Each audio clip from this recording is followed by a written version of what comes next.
Assalamualaikum warahmatullahi wabarakatuh. Perkenalkan, nama saya Wahyu Pangestu. Di sini saya akan menjelaskan materi tentang saluran komunikasi internal. Pengertian saluran komunikasi internal. Komunikasi internal merupakan sarana komunikasi yang dilakukan untuk menyebarkan informasi, baik menyampaikan maupun menerima, dan untuk terbentuknya hubungan timbal balik antara pihak internal dalam organisasi. Komunikasi internal dalam suatu organisasi memang sedikit berbeda dengan komunikasi sehari-hari yang kita lakukan. Saluran komunikasi internal terdiri dari 5. Yang pertama ada saluran komunikasi ke bawah atau downward.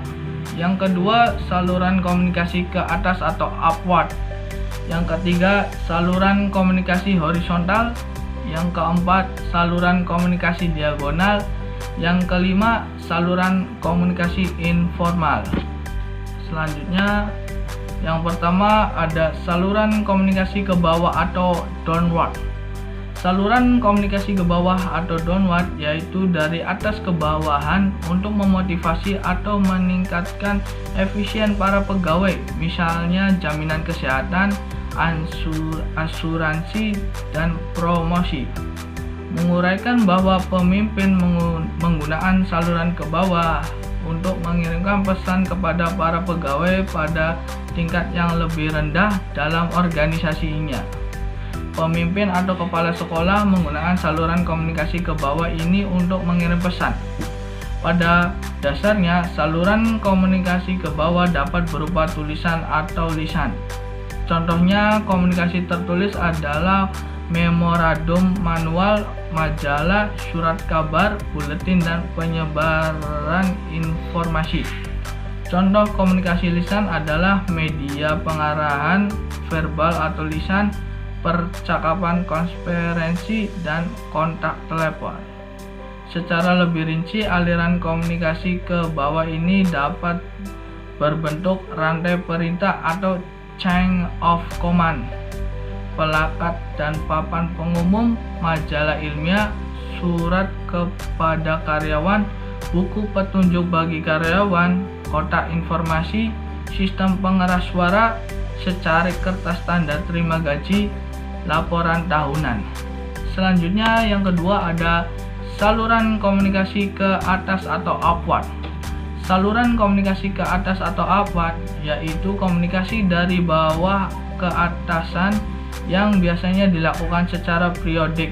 Secara lebih rinci, aliran komunikasi ke atas ini dapat dibentuk kotak tata muka, prosedur pengaduan atau keluhan, daftar pertanyaan tentang semangat kerja, surat usulan, pemberian saran, kebijaksanaan, pintu terbuka, mata-mata karyawan.